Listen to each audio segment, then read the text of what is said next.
This is my lens presentation. On the left are some of the things I identify as. Deaf and hard of hearing people might identify as capital D deaf. It depends on if the parents were deaf and if they brought their child up in that culture, or if the parents were hearing. Some of the similarities are that although a person may identify as deaf, they could also identify some of the things I have on the left. If they're a Christian, if they're a country person, if they have red hair. It just depends. Cognition, I traveled a lot, and my mother would talk and sing to me before I could even speak. If a deaf of hard of hearing child is born to families who use sign language, they tend to develop their cognitive skills at the same rate as hearing children. And the earlier the child is exposed to language, the better chance they have of early cognitive development.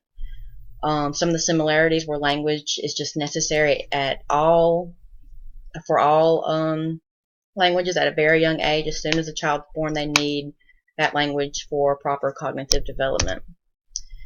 My language, I grew up only knowing one language. For deaf and hard of hearing people, some hearing parents do not use sign language in the home with their child, which can really make the child fall behind. Parents who do not sign their child starting at a young age tend to fall behind in language development, according to Dr. Sheets' book in Chapter G. How these are the same: some hearing parents never learn sign language, so the child may grow up using only spoken English, and some parents may read using spoken English, but also may use sign language as well, which is really what the child needs if they're deaf. I went to a private school. I grew up with no neighbors. Deaf and hard of hearing people, they grow up with little social interactions if they're in the public school with hearing peers. And in Mark's book, he says that I estimate that in about 1 or 2 semesters that of attending Gallaudet, I'd made more friends than I ever had in an entire lifetime. And this is because he was immersed in that American Sign Language, and it was just, that's how he made friends, was through that language and that social development. How these are kind of the same. I went to a private school and had very small class sizes, so I didn't have a lot of chance for social interaction or to meet different kinds of people. It was just like me and about 13 people. And family dynamics. My parents are still married. I'm still very close to my family.